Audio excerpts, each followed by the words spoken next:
สบายดีเท่านี้มีที่แลกเงินไหมครับเราถามอยู่ตัวหน้านี่ก็ได้ เป็นธนาคารหรือว่า ไม่ใช่เป็นสาขาแยกอะสาขาเล็กๆอะ ตรงนี้เหรอครับ ใช่หวยซี 오케이. 근데 제가 지금 달러가 없어서 환전을 할 수 없어서 결국 찾아야 되는데 태국 카드가 되려나? 200만? 지금 돈을 한 뽑긴 했는데 3번을 뽑아가지고 여기 영수증이 이렇게나 많이 쌓여있어요. 거의 한 35만원 정도 되거든요. 제한이 있기 때문에 200만 끼밖에 뽑을 수가 없는 것 같아요. 한 번에 단위가 한 장에 10만이다 보니까 떼부자가 된 느낌이야. 떼부자. 라오스에서 가장 핫한 도시 중 한 곳이죠.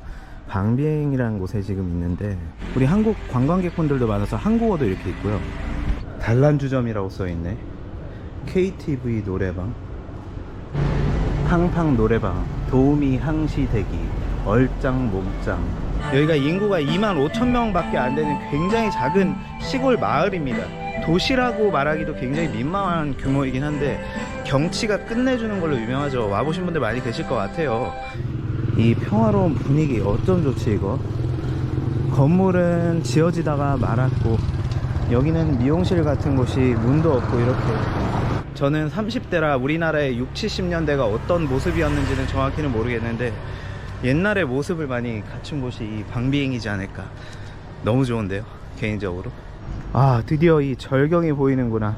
우리 한국인의 일반적인 직장인 월급이 한 2, 300만원대라면 라오스는 거기에 10분의 1인 한 20만원대로 알려져 있거든요. 근데 여기 사람들은 외국인들이 이렇게 여행을 오고 돈을 쓰는 모습들을 봐도 어떤 감정이 드는지 모르겠어요. 과연 그들은 약간 위화감을 느끼는지, 외국인들이 돈을 펑펑 쓰니까 라오스 사람들이 감히 벌기 힘든 그 돈을 외국인들은 그 자국에서 벌고 있고 여기서 쓰고 있잖아요. 그냥 라오스 사람들을 본인들의 삶과 우리 외국인들의 삶은 뭐 그냥 각기 다른 세상이다, 약간 그런 느낌으로 이 세상을 살아가지 않나라고 제가 라오스 사람들의 삶에 대해서 추측을 하는데 진짜 궁금한데요. 여긴 다리 위로 이렇게 오토바이들이 건너가고 있고 우측에는 이렇게 남송이라 그래서 송강이 이렇게 흐르고 있죠. 제가 태국에 이어서 두 번째로 좋아하는 나라가 이 라오스거든요. 유유자적하고 안빈낙도의 삶을 즐길 수 있는 한량이 되기 딱 좋은 나라. 한국 가기 싫게 되네요 정말. 이렇게 강물이 흐르고 강을 건너오는 사람도 보이고. 우리는 왜 이렇게 한국에서 촉박하게 시달리면서 아둥바둥 이렇게 살아야 될까요? 정말 과거에 우리 조선시대 때 안빈낙도의 삶을 살던 그 선조들이 생각나는 그런 느낌인데, 여기 아이들은 어떠한 생각들을 하면서 살아갈까? 우리 한국과는 너무나 비교되는 이 삶. 사바이디ร้านอาหารเปิดหรือยังครับเปิดแล้วโอ้นั่งข้างล่างได้ไหมครับโตหมากัดไหมอ่ะกลัวหมา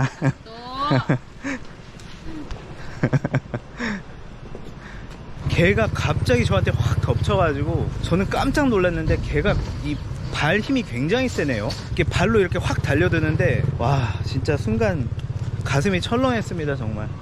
이 한국 개랑은 다르게 이쪽 동남아시아 개들은 또 이게 좀 다르잖아요. 개의 성향 자체가. 경치 죽이는데요 여기. 여기 식당 신선 노름하기 딱이네 딱. 진짜 한량되기 딱 좋은 곳이기도 하죠. 2024년이 시작이 된 지 한 달이 조금 넘었는데 올해 최고의 한 해를 보낼 수 있도록 제가 아주 귀중한 어플인 노션 캘린더를 제가 하나 소개를 해드리려고 합니다. 태국이나 라오스 같은 경우는 굉장히 느린 삶을 추구하는 나라죠. 우리 한국에 비하면.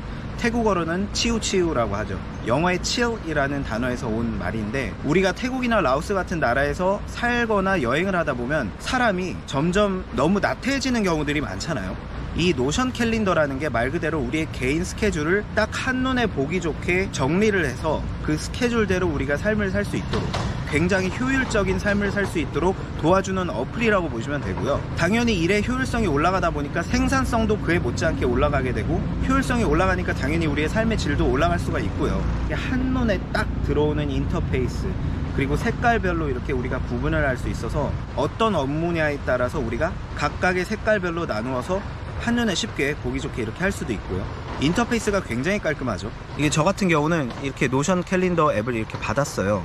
그럼 이렇게 제 스케줄이 나오는데, 이렇게 파란색으로 된 부분들은 저에게 가장 중요한 부분이 이제 유튜브에 관련된 계획들, 그리고 개인적으로 태국 관련 전자책을 준비하고 있기 때문에 그 부분에 대한 스케줄은 제가 초록색으로 이렇게 표시를 했고요. 그리고 노란색 부분 같은 경우는 제 개인적인 스케줄이라고 보시면 될 것 같고요.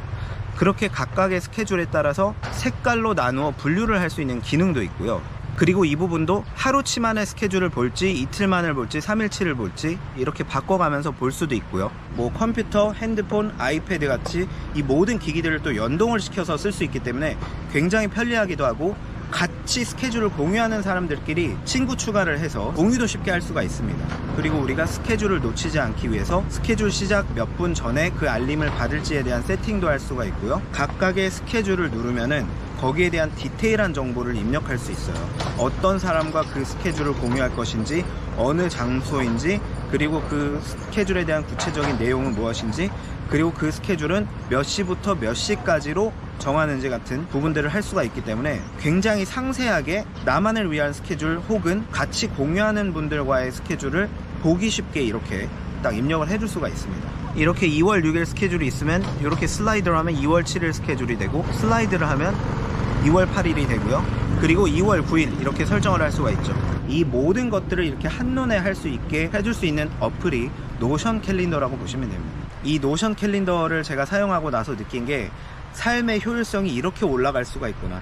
효율성이 올라가다 보니까 삶의 질 자체도 올라가고요. 제가 하고 있는 이 업무의 어떻게 보면은 효율적인 관리가 제가 평소 때 나태하게 하던 거와는 차원이 다른 식으로 일 처리가 되는 모습을 보면서, 아, 이런 삶도 있구나. 확실히 이렇게 나의 스케줄을 관리해주는 어플 쓰는 게 내 인생에 굉장히 도움이 많이 되는구나 라는 거를 제가 알게 되었습니다. 이번 기회에 노션 캘린더 한번 다운 받아 보셔서 또 새로운 삶을 한번 살아보시는 것도 개인적으로 제가 꼭 추천드리고요. 관심 있으신 분들은 고정 댓글과 상세 정보란에 링크가 있으니 꼭 확인해 주시면 감사드리겠습니다. 제가 개인적으로 강추드립니다. 나한테 달려든 개는 잘 자고 있구나. 진짜 우리 한국에서는 24시간이 순식간에 흐르는데, 여기에 살면은 24시간이 240시간처럼 흐르지 않을까라는 생각이 드네요. 다리도 우리나라 같으면 이렇게 나무 다리로 만들어 놓지 않을 텐데 구멍도 다 뚫려 있고, 여기는 기름을 이렇게 파네. 빨간색이네.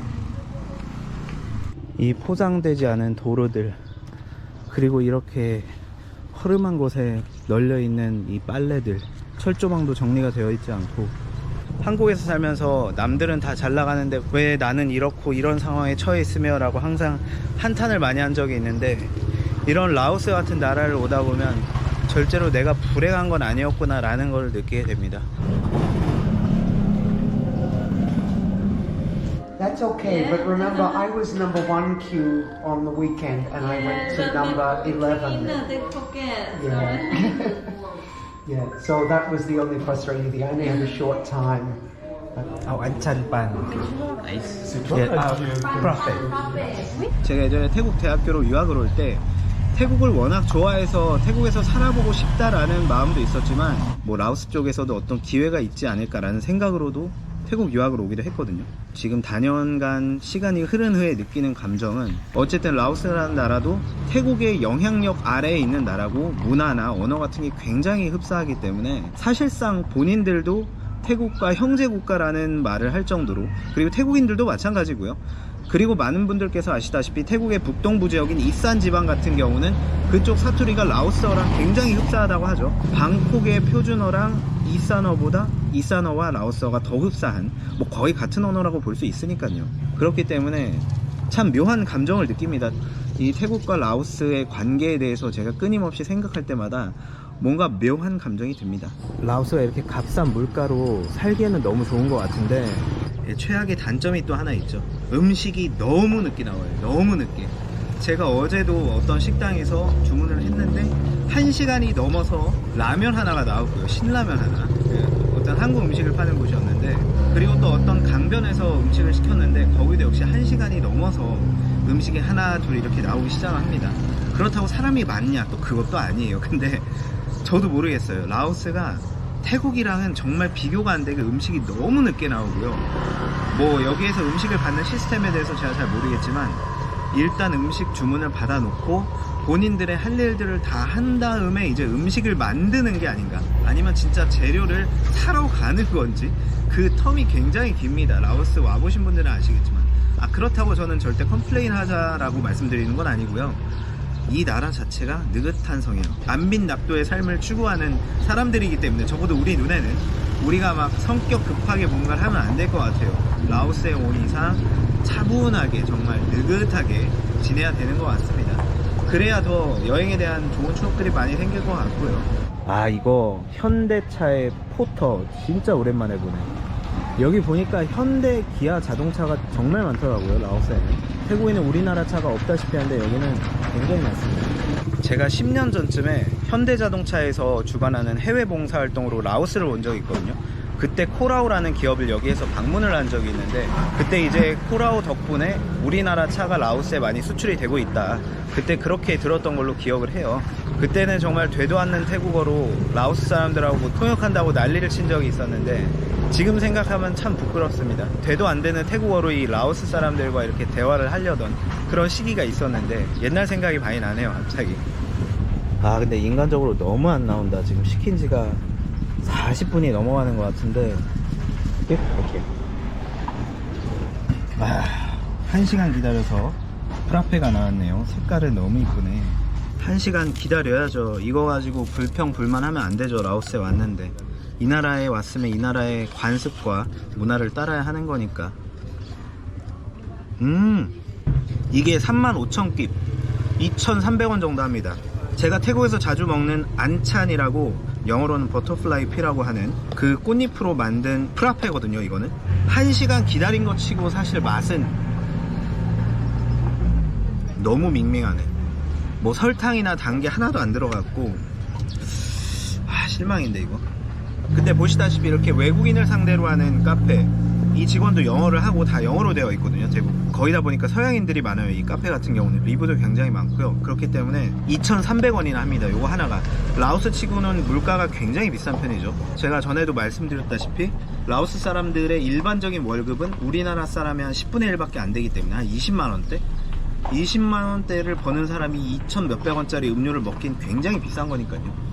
확실히 라오스에 오면 매번 느끼는 게, 우리가 어떤 부모 밑에서, 어떠한 가정 환경에서, 어떠한 조건들을 갖고 태어나느냐도 중요하지만 내가 어떤 나라에서 태어나는 건 그거보다 더 중요하다는 거를 느끼게 되네요, 매번.